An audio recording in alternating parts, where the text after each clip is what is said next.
এজন্য তো আমার কষ্টে গাইতে হয়, বিচারপতি তোমার কাছে বিচার না পেলে বলো কোথায় বিচার পাবো, কার কাছে গেলে, কার কাছে গেলে।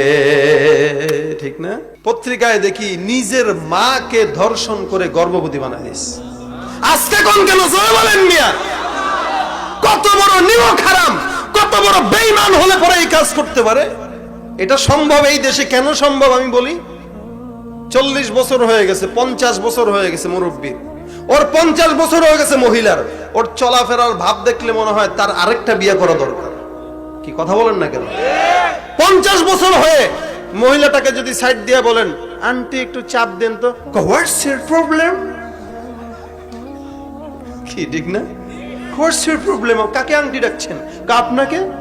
আমাকে আপনার আন্টি মনে হয়? আপু বলেন আপু। আরে আমি আপুদেরই না বিয়ে হয়, আংটিদের তো বিয়ে হয় না। কি ঠিক না? তার মানে ও আপু নিজেরা বানায় কি বুঝাইতে চায়? তার বিয়ে করার জন্য শখ আছে। এখন ছেলের সামনে গেঞ্জি পরে মা হাঁটতেছে, আবার কয় নো কি মাইন্ড না, নো মাইন্ড, ডোন্ট মাইন্ড। হ্যাঁ, ডোন্ট মাইন্ড। আমরা কেয়ার করি না এগুলো, এগুলো হতেই পারে সামথিং। তোমরা দেখো না বাহিরের দেশে কি হয়, দেখো না? আরে বাহিরের দেশগুলো তো মানুষ না, কুত্তা। তোরা কেন কুত্তা হইতে যাস? ওরা তো কুত্তা, ওরা তো ইহুদির দল। ওগুলো তো কোনো ধর্মের কাতারেই পড়ে না, ওগুলো আদর্শের কাতারেই পড়ে না। তো ওরা তো কুকুরের মতো, কুকুর যেরকম বাস বিচার না করে জেনা করে, ওরাও তো ঠিক মতো বুঝা জেনা করে না। মারে পাইলে মারেই করে, বন্ডে পাইলে বন্ডেই করে। তাই বলে তুমি মুসলমানের বাচ্চা হয়ে এটা তুমি করবা? কত বড় নেমক হারামের দল হইলে এটা করতে পারে? আর করবে না কেন?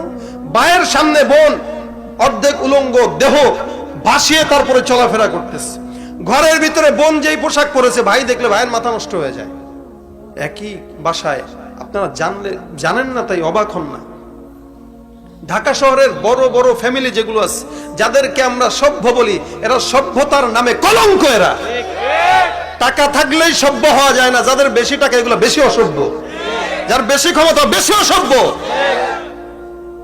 কারণ ওর টাকা ওরে অসভ্য বানাইছে, ওর ক্ষমতা ওরে অসভ্য বানাইছে। দেখেন না কি করে এগুলা? বোনের সামনে ভাই, ভাইয়ের সামনে বোন উলঙ্গ হয়ে ঘুরতেছে। ভাই চিন্তা করে, ওই যে হুমায়ুন আজাদ, ডক্টর হুমায়ুন আজাদ, হনুমান আজাদ ছিল যে একটা, এই হনুমান আজাদ তার পাক সার জমিন সাতবাত একটা বই আছে, এই বইয়ে পড়ছি। এই বইয়ে সে লেখে, আমার সামনে আমার মেয়েটা যখন আস্তে আস্তে একটু একটু করে বড় হয়, তার স্তন